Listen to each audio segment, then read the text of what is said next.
Buenos días a todos, bienvenidos a otro tutorial más con su profesor Arono Mansor. Y este día hablaremos de la prueba de normalidad para SPSS. Estaremos utilizando la versión 27. Bien, muchas veces se nos solicita que hagamos una prueba de normalidad para determinar la normalidad de los datos. Y si ésta cumple con algunos criterios, podremos hacer algún tipo de estadístico.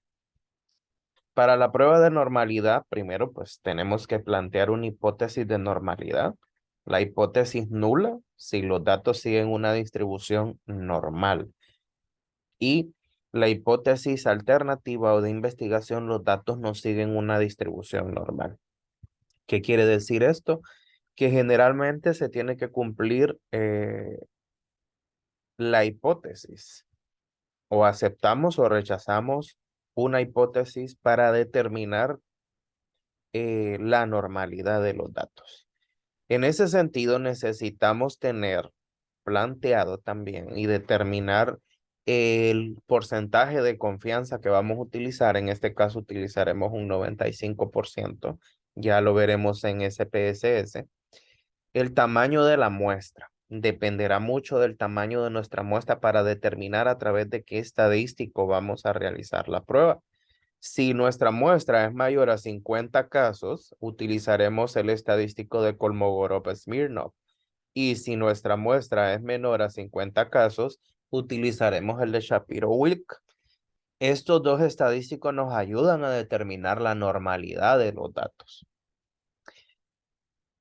¿Cómo vamos a probar esa hipótesis? Bueno, si p-value o p-valor, que es la significancia o el sig bilateral, es menor a 0.05, se rechaza la hipótesis nula y se acepta la hipótesis alternativa de investigación. Entonces, lo que implicaría que la distribución no es normal. Si p-valor o la significancia es mayor que 0.05, se rechaza la hipótesis alternativa de investigación y se acepta la hipótesis nula, lo que implica que la distribución es normal.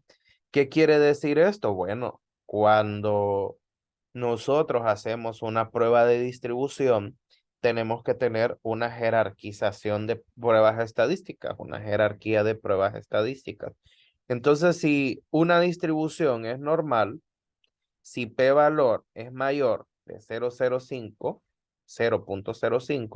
tendríamos que hacer una distribución paramétrica o análisis paramétrico, que va dentro de ella la probabilidad de Student, la correlación de Pearson, la regresión lineal y las pruebas de ANOVA. Si el p-valor es menor que 0.05, quiere decir que nuestra distribución no es normal. Por lo tanto, tenemos que hacer una prueba no paramétrica, que dentro de ellas están la Human de Whitney, T de Wilkinson, la correlación de Spearman, la Kruskal-Wallis, Chi cuadrado y McNemar. Entonces, dependiendo el resultado, así vamos a elegir el estadístico que vamos a aplicar para hacer la prueba de nuestras hipótesis. Bien, vamos a abrir SPSS. Ya tengo una base de datos aquí precargada. Nos vamos al menú analizar. Esto es relativamente fácil.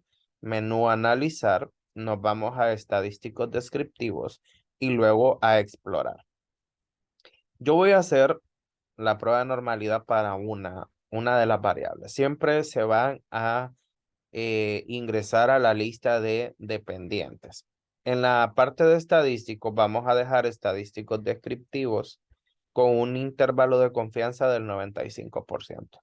Esto dependerá de cuán severos queremos ser como investigadores. Podemos elegir un porcentaje mayor, pero generalmente el adecuado o el que eh, nos brinda ya directamente el sistema, pues es 95%.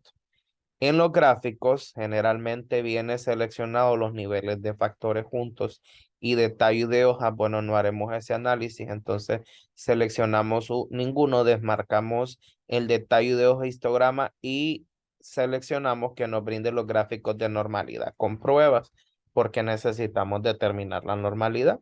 Continuar y le damos aceptar. Cuando nos carga, vemos aquí el resumen de procesamiento de datos.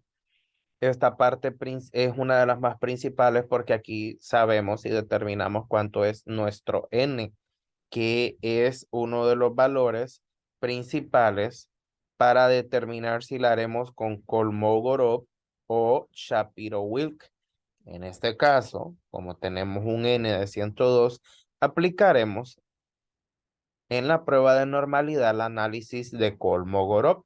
Como podemos ver, tenemos aquí nuestra variable, tenemos el estadístico, tenemos los grados de libertad, 102, tenemos nuestra significancia. Aquí esta parte es la más importante, ya que aquí vamos a determinar. ¿Y qué nos dice para poder aceptar o rechazar la hipótesis? Dice que si p-valor es menor que 0.05, se rechaza la hipótesis nula y se acepta la hipótesis de investigación o alternativa, lo que implica que esta distribución no es normal. Y como vemos aquí, tenemos 0.02, o sea, 0.020, que es menor que 0.05. Entonces, por lo tanto, vemos aquí el histograma de frecuencias.